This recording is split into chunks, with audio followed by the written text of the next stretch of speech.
everyone, and welcome. My name's James Harding. I'm the editor and co-founder of Tortoise, and I'm delighted to welcome not just Jez Butterworth, the great playwright, but our mutual friend, Johnny, who's called in from LA and is not happy to use his computer, it seems, Johnny, and go in via Zoom. What wants to Zoom with us? He wants it one-on-one. So, as well as welcoming you all to our newsroom, a particular welcome to him on my phone. Everyone say hello to him.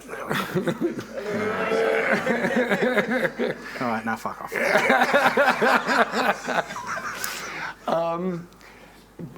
For those of you who've been to a ThinkIn before, you'll know that the aim is to try and recreate one of the real joys of being a journalist, which is that people walk into the newsroom, people that you would love to hear from, people that you'd love to question, people you'd love to talk to.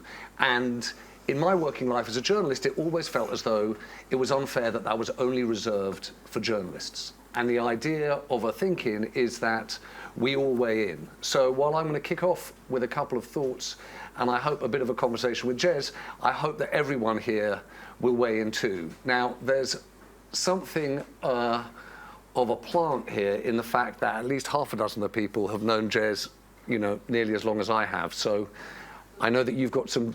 Thank you, Mel. Please feel free to heckle. Heckling is welcome either from people who've known Jez a long time or if you've just got something urgent to say. So please do that. The idea that we hope is that in the process of this, we'll actually also think about Jerusalem, the play that we have gently billed as the best play ever written. And the reason we've done that is that in my family, my sister has this theory that if you know someone famous, you are famous. And by that extension, given that my sister originally lent Jez her bike, loose use of the word lent, meant that you moved to Pusey and wrote Jerusalem, to an extent, this play itself was kind of written by us. That's the way. Is that a fair description of how it happened? Well, the bit that I would contest is famous. You're right. But no, the rest of that is broadly true, certainly. Okay. Well, listen. I am going to start doing something I've never really done before, which is try and have a serious conversation about your play. Okay. I want to start with the period in which it was lost. The period from the writing in Pusey to the period in which it was then picked up by the Royal Court. Had you given up on it, and if so, why? Yeah, I had. I'd get, in all seriousness, because it was shit. I'm not being glib, it was rubbish. And it's a real indication of why most plays are shit, because I had an idea for a character and a setting and nothing else. And that's pretty much as most, I think, and I thought I was off to the races, but that's not even half of a play. I think you're only ever going to write a terrible play if all you've got is a character and a setting and like a few ideas of what the plot might do. That's not a play. And I proved that with all my might when I sat down to write it in 2003, and we had a read-through of it at the Royal Court, and it was horrible. I mean, my friend Judy Daish, halfway through, she looked at me and she went, and she knows, she was Harold Pinter's agent, so she knew the difference. And then I gave it another go in 2004, and I'd managed to make it much, much worse. And so I did something I'd never done before, which I put it in a drawer, having shown it the light of day. I often, most of the ideas that I've got for things, I've marinated on for at least 5 years, and sometimes a lot longer. And for that, I just dived in, messed it up, and then put it in a drawer. And then what brought it out? Mark Rylance and Ian Rickson. So how did that happen? So I got a call out of the blue from Ian, said, do you want to come and meet Mark? He's somehow got hold of a copy of your play, Jerusalem, and I winced. And he said, and he wants to talk about it. And so we met up in that little room at the top of the Royal Court that the artistic director has, and Mark came in, and he'd cycled there, and he didn't take his cycle helmet off for the entire hour we were talking. He just sat there being quite earnest about this thing that he'd read, but that he could see something in, and I could. What he'd sort of done was go back to the beginning. He'd sort of said, but there's a character here that I'm interested in, and I was saying that's not enough. I've proved that's not enough. But he was like, no, but I really think that if you maybe look at it now and pursue it now, there might be something there. What then happened was, as he left, I'd met Mark Rylance, and it's quite a thing. It's quite an amazing thing, particularly in 2007. It was like meeting someone in a total state of grace, being completely honest. And so I had to believe him. Everything that he was saying was completely true. So I had to believe that that was true, that there was something here, so I pursued it. State of grace? Yeah, it was like he had, even with the funny hat on, it's like he looked like he just had a glow around him, and everything that he was saying felt like that there was poetry there. And was it rooted in something very real, Jez? Was Johnny Byron a guy who lived on the outskirts of Pusey, or just a figment of your imagination? So, I don't know the answer to that, but I do know that I've met several people that I could say are bits of it in the real world that sort of make it up, almost like ingredients in a meal you're going to cook, but none of them is the meal. And there wasn't something as simple as there's a guy living in a caravan on the outskirts of town? Well, no, there wasn't. I mean, even like on Saturday night. So Mark, when he was going to play the role, I tipped him the nod and said, "There's this guy in Pusey who it's partly based on," and he got straight on the train to go and talk to him. Now, for an actor, that's really useful because it means you can sit in front of him and he can listen to how he speaks and he can pick up all kinds of stuff that.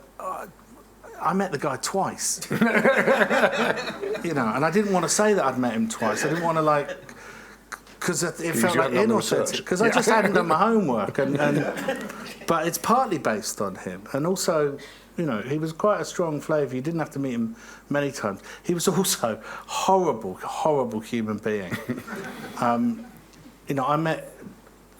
This keeps biting me in the arse. Like I met on Saturday night. I went up to talk to Mark after we did the first preview, and he's of course surrounded by the family of this guy. They're all there, grandchildren, everything.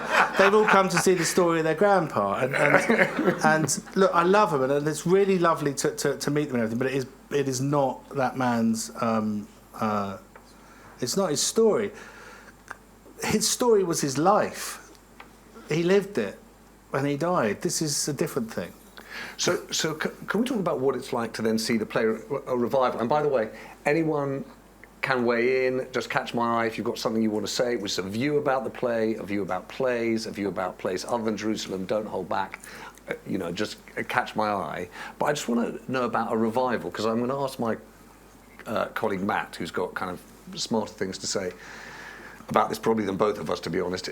But he pointed out that one of the issues, of course, is that a play that was about a kind of Englishness, a dream of Englishness, looks totally different today, given the debate about Englishness. And we're in a newsroom and we think about politics more than as healthy. How political was it when you wrote it, and how political is it, do you think, now? From what I can tell about what you do for a living, and this place that you've set up, like, you're interested in the idea that news moves slowly, right? Yeah. This is like, if there was any news in Jerusalem, it's going slower than you could possibly imagine. I think the big headline story in that play, like the breaking news, the splash, is that 400 years ago science decided that God didn't exist. That's the most recent piece of information. That's what we bring you. That is the most recent piece of information that I've applied to that play. In terms of its, in terms of describing describing the state of anything. All right. So, Jez, I'm going to put what's the thing that you said that I should watch? Between Two Ferns. Between Two Ferns. Yeah. I said you should watch that and model the whole thing on this reason. Jez explained to me that what you do is you bring someone in, you're very cheerful, and then about 3 minutes in, you lose your temper. Yeah, is that the system? that's pretty much it.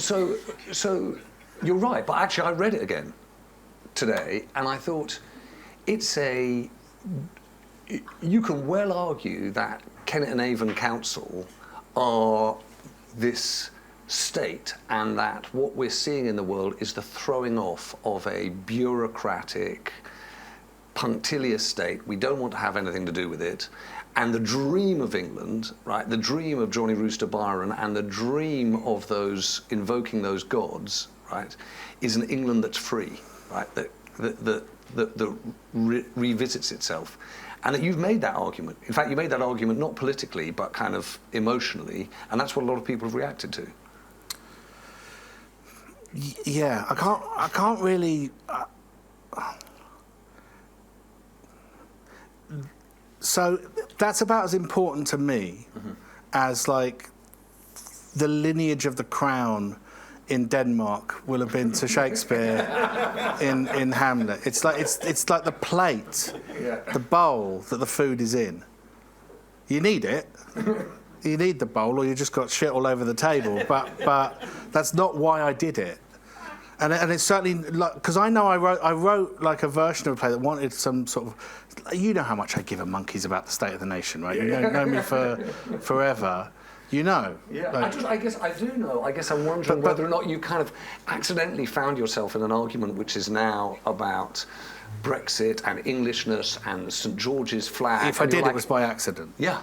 It was by accident. And I also feel like, so if this is in any way like a state of the nation play, I've abjectly failed in my intention. One of the reasons why I hold on to these things for as long as I possibly can, the play I'm presently writing is from an idea that I thought was fully formed 24 years ago.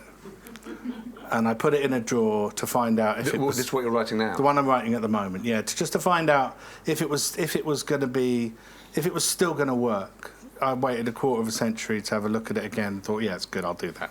So if something is the state of anything that's presently occurring, as far as I'm concerned, I've failed.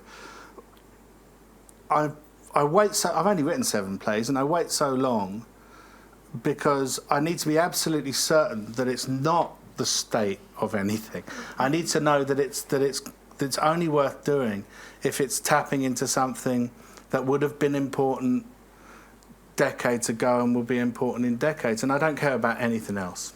So there's a gentleman here, and Matt, I'm going to ask you about that question of politics. So will you just wait 1 second, because my colleague Mark's got a mic. In fact, he doesn't. Yeah, there he is. But and will you just introduce yourself? Yeah, my... Hang on, where's he gone? Is this this guy? No. This yeah. So, Hi, my name's Mark. I was just curious, was there a premise to the original abortive incarnation of the play? Or were you kind of canoodling with the character, or did... So it took place in the wood, and it had a character in it whose name was that. There's a brilliant episode of The Simpsons where Bart Simpson gets sent to bed and he can't watch Itchy and Scratchy, and he's in his room and he says to himself, I don't need to watch Itchy and Scratchy, I can just make up the story in my head. What's more fertile than a child's imagination? And Itchy appears and Scratchy appears, and they look at each other and nothing happens. So I had the setting, I had the character, and I had nothing else. How many of those do you still have in the drawer? The drawer being here, about 20. But nothing ever gets put on paper. With the ones that I'm, the drawer is metaphorical. For as long as possible. Matt, can I'm flagging up Matt D'Ancona partly because he wrote an absolutely beautiful, brilliant thing about Jerusalem and the creative sense maker, but partly, Matt, also because how much sympathy do you have for Jez saying, look, actually politics, Brexit, a sense of Englishness has nothing to do with it? Well, I'd say the same. So a lot, I mean, who wants to be associated with that? it's funny because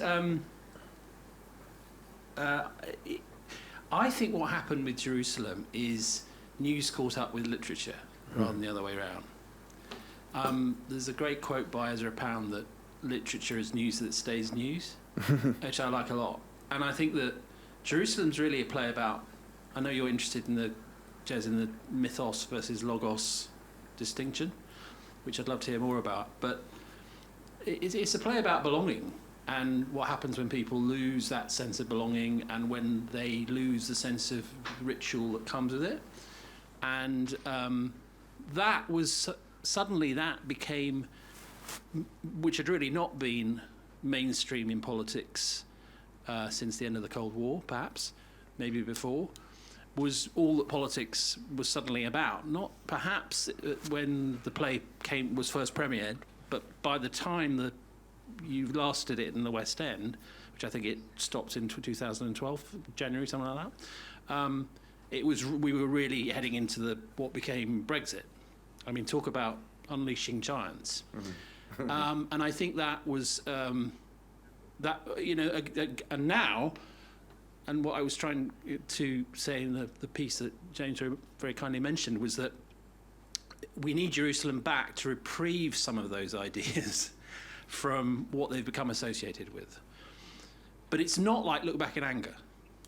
It's not a State of the Nation play with a kind of voice of a generation, angry middle-aged man. It's not. It's a timeless work, but it has that characteristic that it happens, I think, whether by accident or synchronicity or whatever you want to call it, it speaks very, very deeply to things that have been very, very powerful in the last, particularly I think in the last 7 or 8 years, actually, oddly enough. And it's one reason why I'm so very excited it's come back, and thank you for that.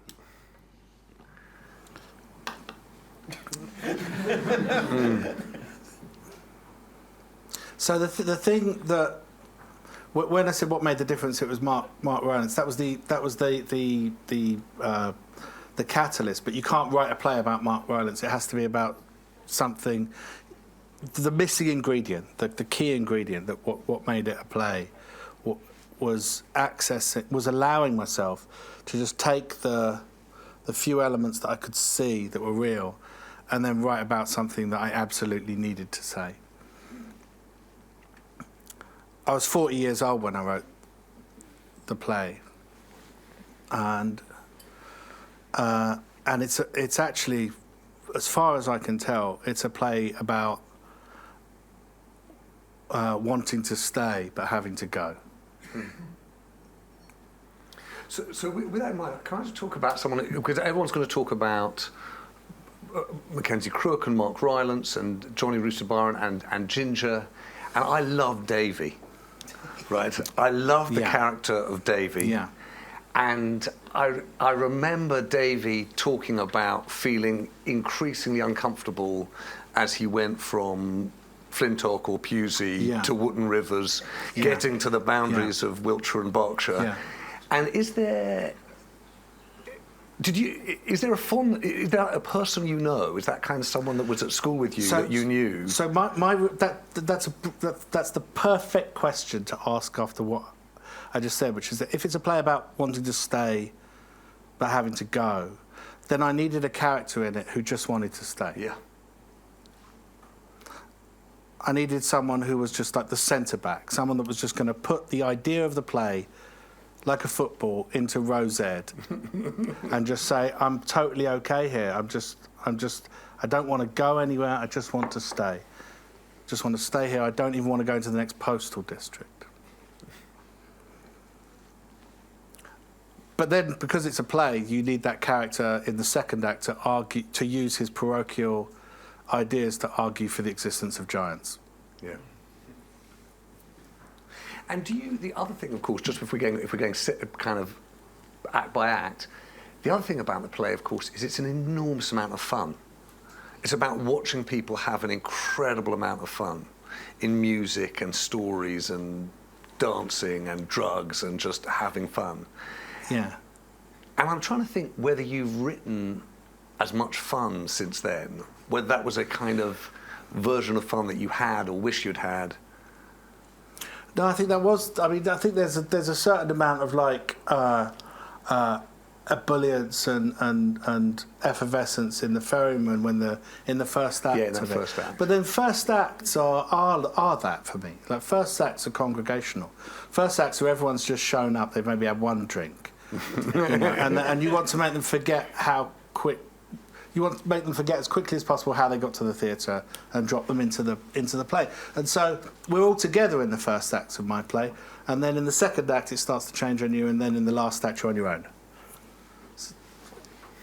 It's my first and best trick, you know. You all show up. You got a lot of people together, but you end up on your own watching it. Each of you on your own watching him bang the drum. So I filmed the audience once, and what happens is they let go of each other's hands and they sit on their own. And then when the lights go up, they remember that they came with someone. But in the first act, they're all looking around and having a laugh with each other. And in that, what's the incarnation of plays? Because I remember going to see it on its press night when it opened. I didn't see it in New York. I did see it when it came back. I haven't seen it. I think, Paul, you've seen it, haven't you? Did you see it on Saturday night? Right. I want to ask you what you thought of it. You seen it? Did you see it originally? I didn't see it first time around. This is the first time. First time you've seen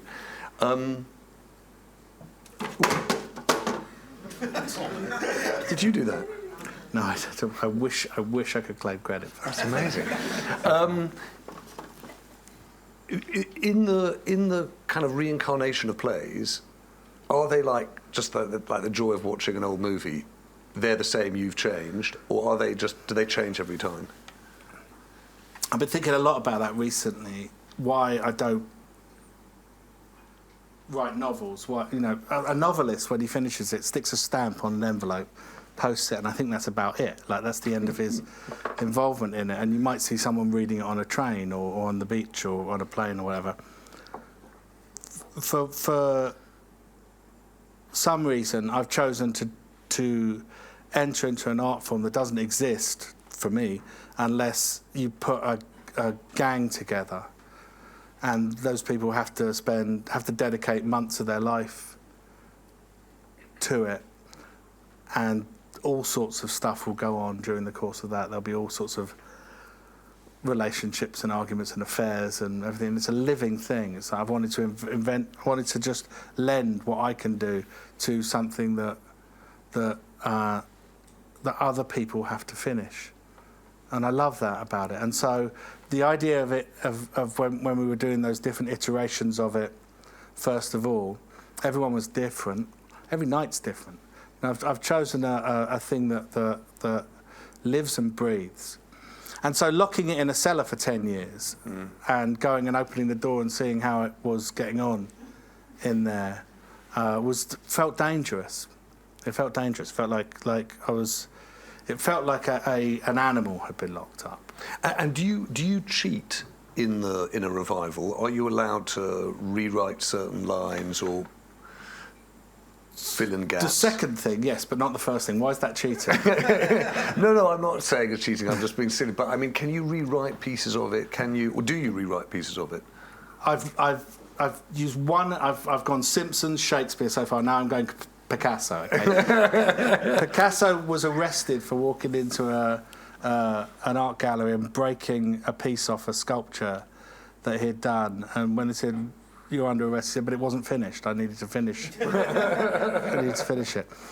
I feel like I can change things forever. Like I can, if something occurs to me that's better, I can do that. And also, most of the things that I've written, for whatever reason, are set in the past. Like The Ferryman, set like 40 years ago, and Mojo was set 35 years before I wrote it. Jerusalem was set now, so there's just a certain amount of just checking to see whether or not you're going to watch it and go, well, that really stands out and this stands out. So there's been a few things. About Girls Aloud and things like that? It was only changed to Girls Aloud when we went to America because no one knew who the Spice Girls were. So it's back to the Spice Girls.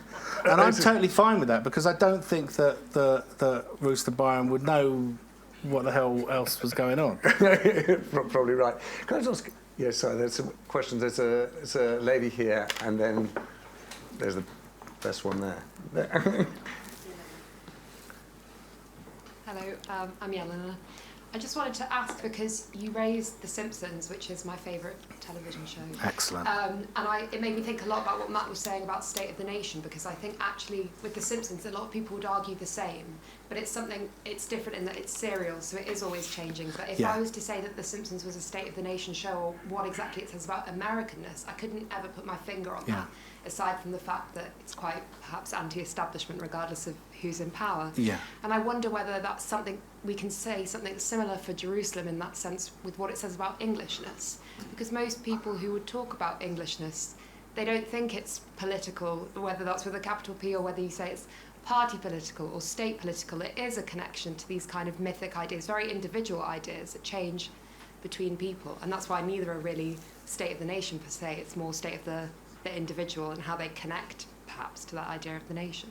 I think that's bang on. In my estimation of it, that's absolutely bang on. It's like the bones of it are intended to be never changing, but the branches are never changing, but the leaves and the bloom on those branches, they are of the, you know, they're of the moment, I suppose. Yeah. Can I just ask, how many people here have seen Jerusalem? If you've seen Jerusalem?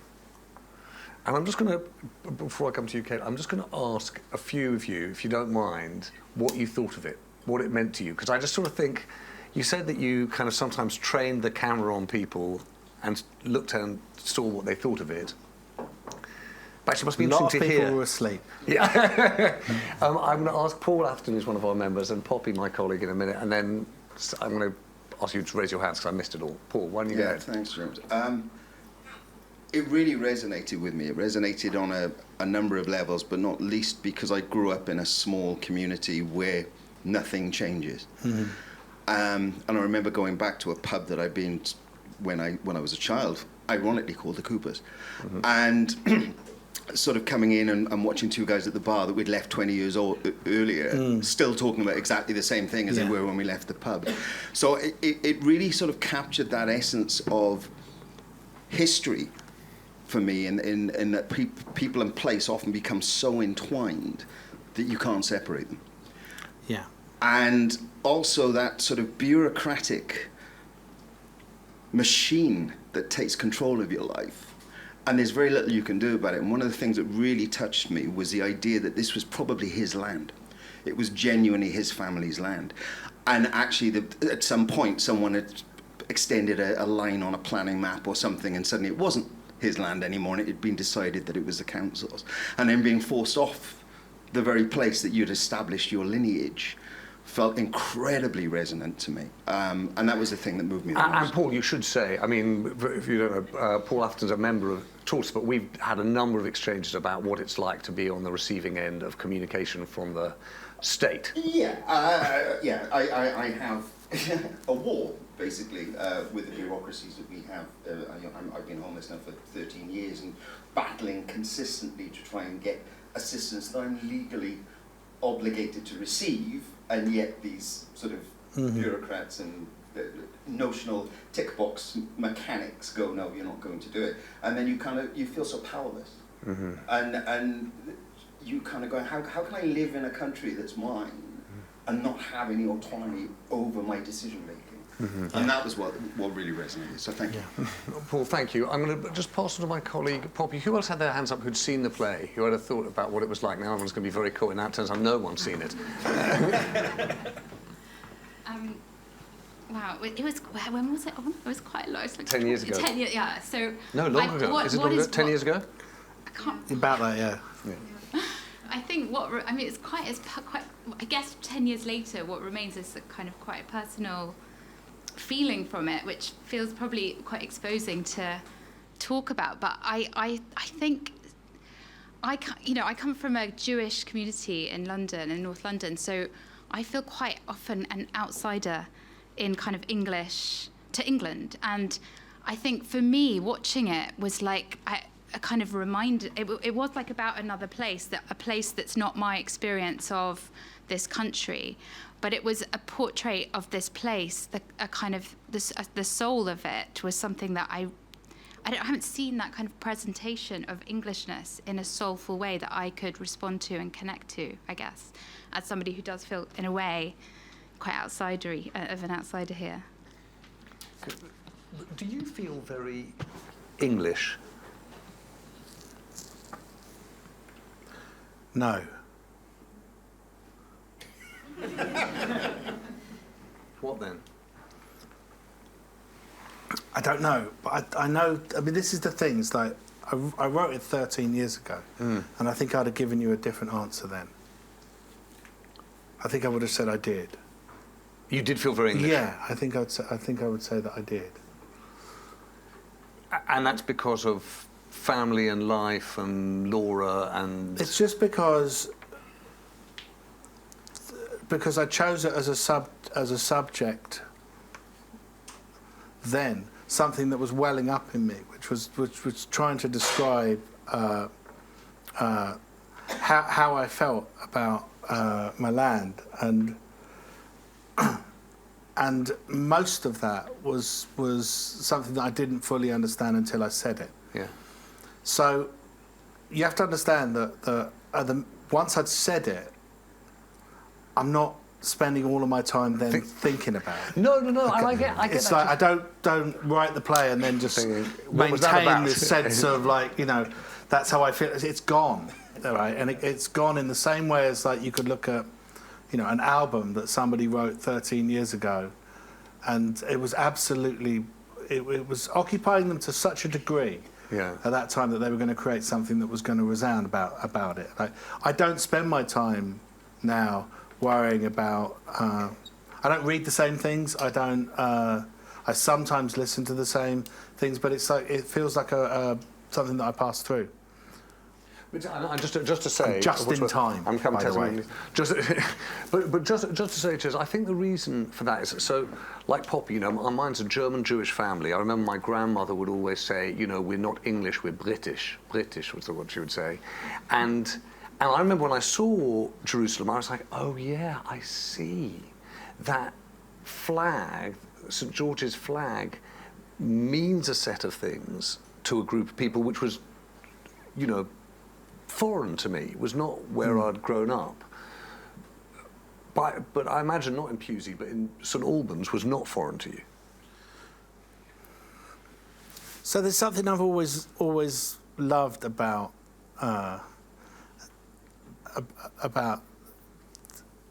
the English, which is just that, and it's a very dramatic idea, defiance.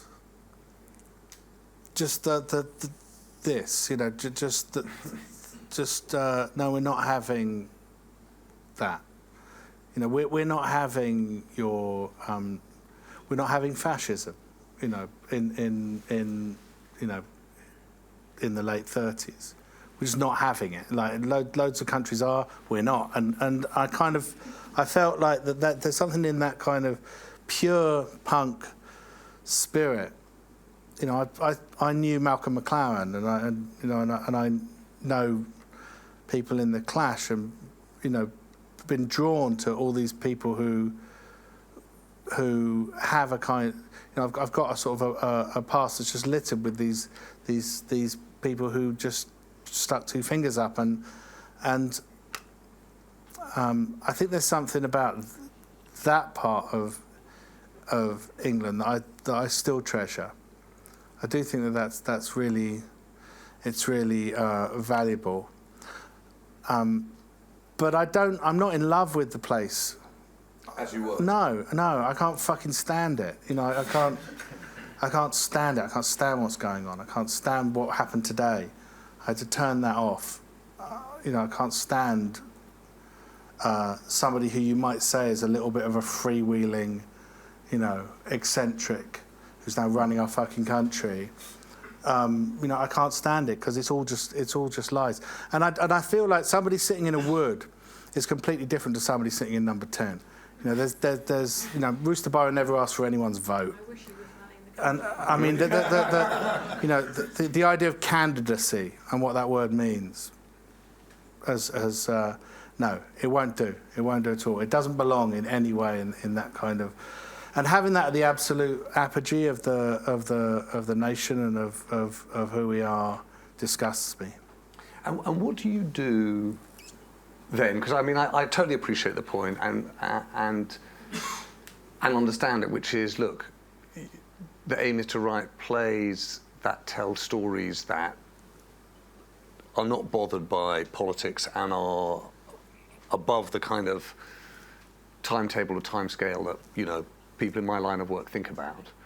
But what do you do when you saw what you saw today? Or, you know, for me, I found this policy on Rwanda really upsetting. I was really upset. I was upset thinking, I don't want to be part of this country if that is our version of welcome or kindness. What do you do if you're a playwright that does have the capacity to command the stage, that can talk to people? How do you think about how what you just said about our politics and our leadership relates to your job as a writer? You leave it to James Graham. It's just not the way I write. You know, it's just not how I do it. I need to cook these things. I need to not know what they are. I need to find out what they are. I just feel. And yours is I'm a playwright, yes, but actually, in that world of politics, I've got one vote like everyone else. Yeah, and also I know from experience. You know, I wrote a film called Fair Game starring Sean Penn and Naomi Watts that I needed to research for 3 years before I knew what the hell it was about. I spent more time doing that than I did at university. And I did it, and it came out, and no one went to see it. And I kind of felt like I know why I did it. I know that it was a really earnest attempt to say something important, and I know that I know what was good about it and was not good about it. And it's not what I'm for. You know, I'm not for that. It's not what I'm good at, I don't think. And so I guess what I do with all of those things is, like being angry today, is I just let it go in, and sometime maybe it'll come out. But it won't come out like that. It'll be something. Okay, I'm only laughing because one of the people who was at university with us, who's not here, Carey Mackenzie, goes, "I loved Fair Game." She's just texting in there. So that's one, a fan of it and one viewer. Well, I didn't get what I need from my work, which is Goosebumps. I didn't get like that feeling. It's like, what is this? Where are we off to? I didn't get that. It felt to me to be, you know, it was good. It was good. It was good work. It was good work. Tick. Okay, I'm going to ask Kate. I think you know her. Hi, Jez. Yeah. I think you've mostly answered this, but I just wanted to go back to when you said you realised that the play was about wanting to stay but having to go, and I just wonder what the act of writing does to that feeling, and when you've recognised what that feeling is in the process of writing it, is it like sort of cracking a puzzle or something? Do you just then mind about it less and leave it behind to you? So it really mattered to the structure of it, because once I realised that it was about that's what I was trying to do, I could arrange all the characters around that like on a wheel, but I did it like subconsciously before I could then recognise that was what it was. Like I had characters who had to go, but wanted to stay. I had ones that wanted, you know, the publican in the play, Wesley. He desperately wants to go and has to stay. Like he desperately wants to leave that pub, but he has to stay.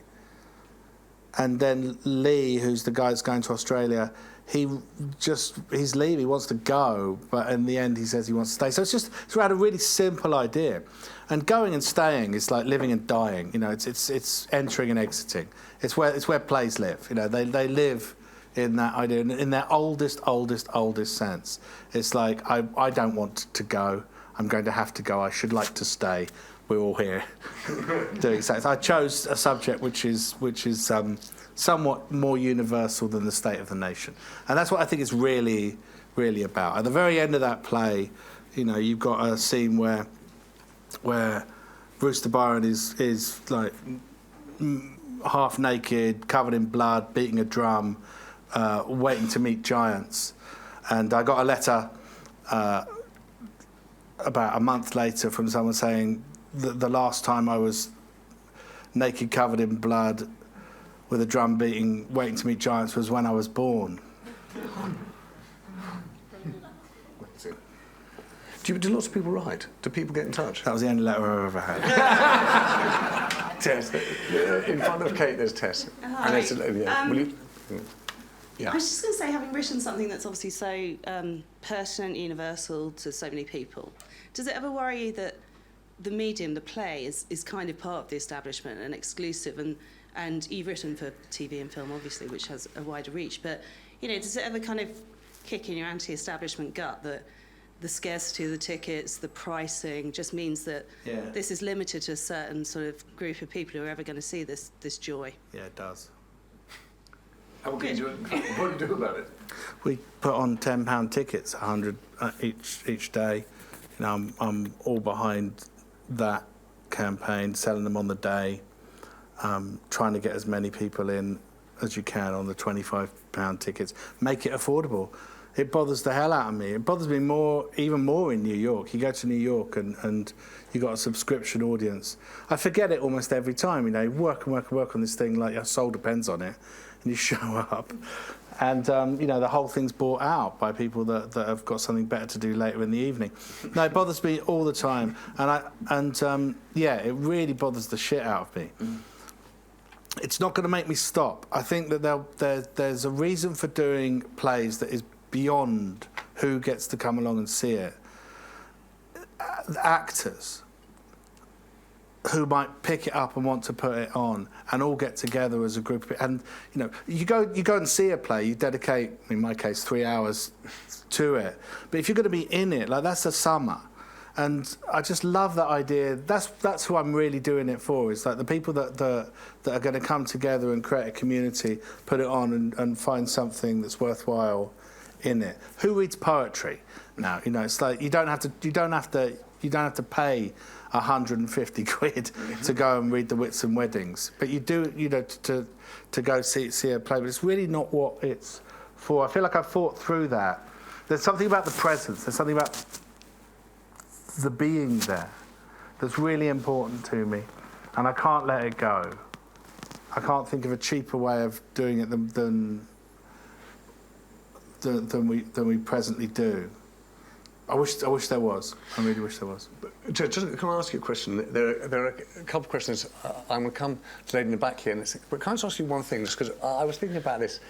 So when you said you'd come and do this, and thank you, I sent a note to friends of ours, and then this morning, as I was sending a note to them saying, "Yeah, Jez coming. Are you coming?" And someone messaged me back, and I said, "You know, it's just sort of the Maypole gang, right? It's a group of us who used to sit in the pub in the Maypole, and I look at them now, and Si and Andy and Paul and Mel and Apples and Maggie, like." And then when I was reading the play again today, I was like, "Oh, that's interesting. The Maypole as a pub covers up, but actually the gang around Rooster Byron is such a feature of him, right?"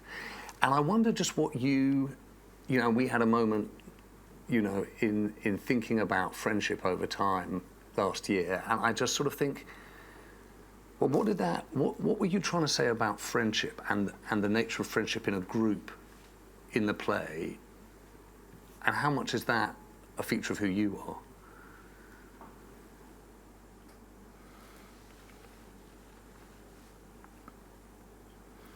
I feel that most of the motors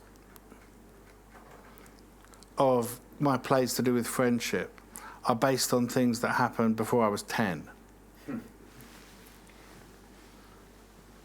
Because I don't think it really changes.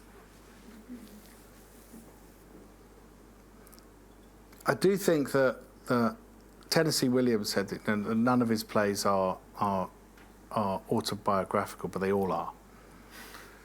They're all driven, like the motor, the fuel in the tank are all things that he needs to work out and they're going through him. And I think that's very much the case. I can identify that in a play like this. I mean, it's at the point where I wrote it, I had spent about 10 years in the pub every night, surrounded by a group of the same people trying to make them laugh. Yeah. And then when the pub closed, it was all back to mine, and I would try and keep the ball in the air for as long as I possibly could and hope that they came back tomorrow. So I'd done my 10,000 hours. I'd really done my research. I don't think you can do that without it. I mean, I knew what I was talking about. I have an amazing fondness in those scenes for Ginger, in so wanting to be that person. So trying to be that person. Hello. So will you just say your name? My name's Avi. Avi, hi. I wanted to ask about something that you mentioned, like right at the start, about not wanting to create something that's like, if it's true in the moment, then not wanting to, and actually wanting to test things against time, which like to me speaks to this kind of like thing about like revolutionary versus timeless art or something. And I wondered, it's two-part, but with that affects your taste in plays, but also I think it's quite a thing in theatre at the moment to ask this question of like why now, and almost like assumed preference for if it's like zeitgeisty and current, then that's a reason to do it. So to kind of ask about like what motivates you as a writer and how that relates to slowness in your process.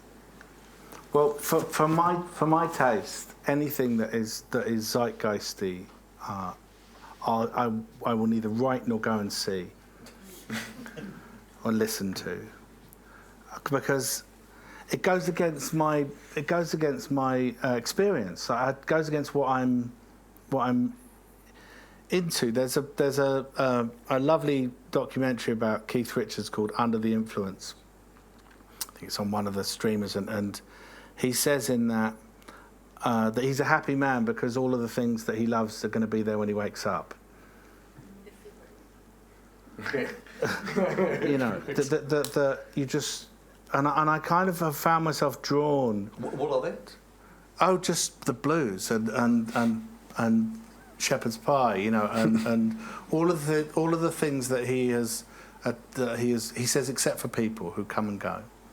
But that he knows that those things are going to be there, and I kind of feel like that's a really good. Apart from the fact that makes me as close as I'm ever going to get to happy, it's a really good place to be as a writer, because it does mean that you're accessing stuff that you need by nature to be drawn to something which is perhaps as close to eternal as you possibly can. So I sort of drop through my understanding and levels of experience of the day-to-day to try and access something that I describe it as gives me goosebumps, but is perhaps more fundamental and is slow, is as slow as hell. Jez, I'm going to ask Floss, have you got the... Hey, I'm Floss. I've grown up in London my whole life, and I think something I've noticed only very recently is there's sort of a regional, within London, disdain towards English patriotism. And I'm sort of reminded of, Emily Thornberry's tweet, hashtag Rochester with the English George Crosses. And I speak for myself, but I'm sure most people in the room would agree that they probably more likely to identify as British over English because it's sort of seen as more cosmopolitan. But I moved to Belfast in September, and I was at a friend's party, and everyone had had a few drinks, and I was in a bit of an awkward conversation about where I was from, and someone took me outside and said, we've got no problem with Englishness. There's nothing to do with English patriotism. We love the English, but if you're British, then there's an issue here. And I guess since coming back to London from uni, I've been really trying to grapple with this tension. Sort of, am I British, and what does that mean locationally here compared to Belfast? Because if I say I'm English, it's kind of like it refers more to an ethnicity. I don't know. Yeah. So that's what I'm thinking. Yeah, I've not had those. I can't mirror your experience in terms of like a ricochet and identity. But that's tricky. You know, it's really, particularly at the moment, it's really, really tricky. I think there's just so much, more than ever. There's a sense that one's identity is absolutely paramount. Look, that could be true. The fact that I don't agree doesn't really, it's just what I think. And I don't think that that's the main thing about us. I think the main thing about us is that none of us asked to be here. Not any of us. We all just showed up. And when we showed up, school was really, really fucking difficult and horrible, and scarred us and marked us from the very, very beginning. And we just have to try and pick ourselves up and get through the rest of it until you get to the middle of it and you start to decay and then you die. So it's a horrible, horrible proposition. And all that we've got to get through it is music and love. That's my view. I'm not saying it's right, it's just how I see it. And I feel that like when I wake up, and I feel that when I go to bed, I'm not concerned with anything else. Melly, have you got the mic? Yeah, a practical question. Issue. No, you're not allowed to ask a question, are you? You're not normally, but practical issue. Practical issue. Yeah. So I remember reading when Jerusalem first came out, because Mark Rylance's character used to be a sort of evil Knievel, didn't he? He was a stunt bike rider, and he does an incredible.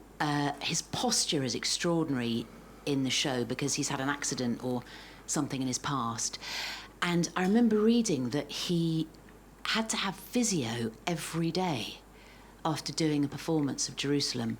He's 10 years older now, so then he was in his 50s. I'm guessing now he's in his 60s. Is that right? Yeah. Is that right? He's early 60s, yeah, probably, he's 63. isn't he? What is his physio tab now, and who's paying for it? Look, it's a really good question. And he around about the time when I was saying that he was a catalyst in this, I was round his house and he said, and I think he stands like this. And he just sort of inflated in front of me and sort of went at an angle and grew biceps and I think a moustache. And said, anything like this? And it was like, yeah, that's sort of how he looks. And he would do this weird thing where it's sort of like, after the show, and you'd meet this guy that was like 60 pounds wet through, and I don't know how the hell he I don't know how he does it. I don't know how he does the whole thing. Like when I was watching him do it the other night, you saw it the other night. For my money, and this is a little bit roll up, but for my money, having watched him do it, you know, he did it 520 times before. On Saturday night, he did something I'd never seen before. I don't know what it was. I've been processing it ever since. It was so storytelling. It was so up my tree. It was so precise. It was so like absolutely bang on rhythmically, and it was so angry. Angry. So angry. It's like it was blinding. It was the best I've ever seen it done, and it blew me away. And is he the reason it's back? Is he did you call him up and say, he's Mark, not should we do the this reason again? it's back. The reason it's back is my daughter Belle, who's 15 now, and was 3 years old when we did it festival, and she never got the chance to see it. And when we were talking about whether or not it would happen again, somebody very dear to me said, "What's a win here?" And I said, "Well, if Belle gets to see it." He said, "Well, then you've got to do it." She's seen it? She's seen it. She hasn't seen it yet. No, sorry, I was just momentarily moved. No, she hasn't seen it. She's going to see it on opening night. She's got her outfit ready and everything. Oh, lovely. That's amazing. I'm aware of time, so we're just going to come to the end here. I just want to go back to the thing that you said. This never works, by the way, because I've asked this every single play Jez has ever written. I'm going to do it again because I just want you to experience what it is to kind of come up against the mystery of someone not able to answer the question. So what's the play you're writing about now? It's about 3 hours, 11 minutes. We didn't rehearse that. I'm glad. Oh my God, we shouldn't have done it. Seriously. It is beyond me. So, I mean, my whole like point about this thing is that I have very, very little to do with it. It's like being a taxi driver driving someone somewhere where they're going to have a good time. Right. You know, and so I know roughly where we're going, but I don't know what's going to happen. You know, but what's actually? And I also feel like talking about stuff before it happens. It's a bad idea. Well, look, you only get to tell it once. No, but I guess lots of people who like been to the play, and actually, by the way, you should read it. And now I'm even flogging copies of the play. But because when you read it, like, how did that happen? That's what I said. How did it just? I mean, what's the system by which it all just comes out? Is it like get up early, keep going? I mean, what's the system? You mean how do I write plays? Yeah, that question.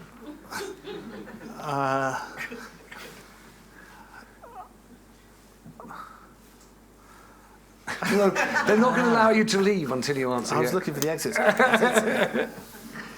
They try and give you as honest an answer as I can. There's a sort of there used to be, certainly the time that I wrote that play, a time of day, like 4 or 5 in the afternoon, where the day's already gone, doesn't matter, you've lost, where a certain sense like something might happen and you could, you know, have a glass of red wine and put on some music and sit and start to throw together some things and just see if there was any fish in the river, you know, see if there was anything out there, and sort of keep that going until you were sitting there alone in the dark. That's how this got written. I remember asking that question once. Someone says, "I have the same system. I write when the words come to me, and I see to it that they come to me at 9 o'clock every morning on a weekday."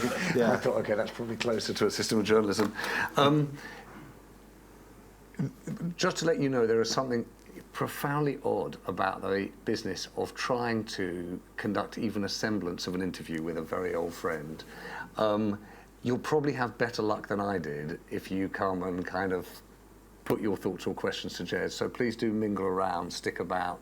If you've got thoughts, observations about the play, I know that Jez will be interested, we'll all be interested in sharing them. So don't feel any need to rush off, but I do want to say thank you to you, Jez. It's really a pleasure to have you here in our newsroom, and for you to remind us that even our standards of slow news are not nearly slow enough if you really want to get to the heart of the matter. Ladies and gentlemen, Jez Butterworth.